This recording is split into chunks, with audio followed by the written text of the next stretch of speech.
안녕하세요 여러분, 성장 디자이너 김용배입니다. 오늘은 제가 읽고 있는 책이 있어요. 보이시나요? 성공하는 사람들의 7가지 습관.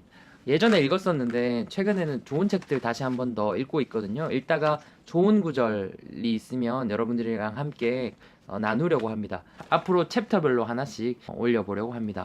일의 퍼포먼스라고 할까요? 생산성을 올리는 방법에 대해서 도움이 될 만한 것을 가져와 봤습니다. 책에 보면 이런 구절이 있습니다. 생산과 생산 능력 사이에 균형을 유지하는 것이야말로 자산을 효과적으로 사용하는 지름길이다. 말이 되게 어렵죠. 무슨 말이냐. 생산과 생산 능력 사이의 균형이라고 했는데 말이 조금 어려워서 저는 생산과 유지 보수 사이의 균형이라고 하겠습니다. 예를 들어 여러분에게 자동차가 하나 있습니다. 자동차의 생산, 결과물이라고 하시면 되고 목적이라고 생각하시면 될 것 같아요. 자동차의 목적은 무엇입니까? 오고 가고 짐 실는 거죠. 좋은 자동차는 그런 걸 잘 하는 거예요. 사람을 잘 싣고 다니고 이동을 잘하고 짐을 잘 실는 거예요.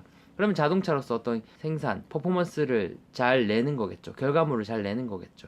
근데 유지보수, 자동차가 그렇게 물건을 잘 싣고 가려면 고장이 안 나야 되겠죠. 고장이 안 나려면 유지보수를 해야 됩니다. 유지보수가 뭡니까? 타이어 마모되면 타이어 갈아주고 엔진 오일 갈아주고 한 번씩 점검 받아주고 이런 것들이겠죠. 근데 우리는 보통 생산에만 너무 신경 쓴 나머지 유지 보수를 잘 하지 않는다고 해요. 그래서 자동차를 몰고 다니기만 했지 카센터 가서 점검 받는 것들을 잘 안 한다고 해요. 그러면 궁극적으로 어떻게 된다? 생산만 하면 궁극적으로는 생산성이 하락한다고 합니다. 근데 적절하게 유지 보수, 기계라면 뭐 기름칠도 하고 때도 빼고 이런 것들을 하다가 보면 그 생산성이 유지가 된다는 거죠. 이게 너무 당연한 이야기지만 인간관계뿐만 아니라 생활의 모든 부분에 적용이 됩니다. 예를 들어서 최근에 제 친구 A라는 친구한테 번역을 부탁할 일이 있었는데요. 이 친구한테 바라는 것은 번역이겠죠, 제가. 그쵸?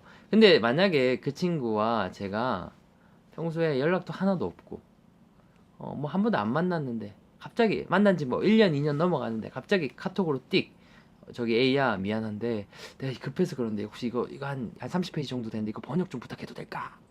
이렇게 하면 A라는 친구 좋아할까요?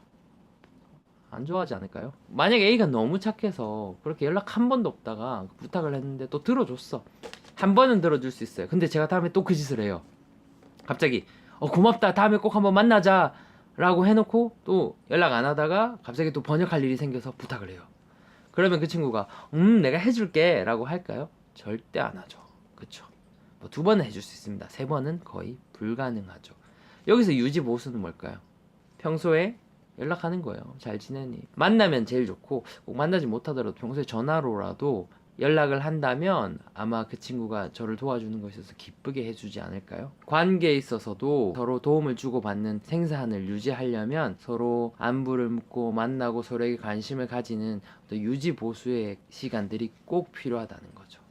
제가 작년에 오늘 아침에 여름쯤이었는데 강의를 하러 갔는데 너무 가기가 싫은 거예요. 가기 싫은 게 일하러 가서 하기 싫다 뭐 이런 건 있을 수 있지만 그 수준을 넘어서서 갑자기 너무 두렵고 강의하는 것 자체가 막 심장이 두근두근 되고 겁이 나더라고요. 제가 이제 1, 2년 차 때냐 뭐 그럴 수 있는데 저도 이제 몇 년 하다가 보니까 강의로 인한 두려움 막상 가면 잘하니까 막상 아닌가? 가면 하는데 왜 이렇게 두려운지 모르겠는 거예요. 근데 그게 하루 이틀이 아니라 거의 여름 내내 그랬거든요. 7월, 8월 계속 그랬어요.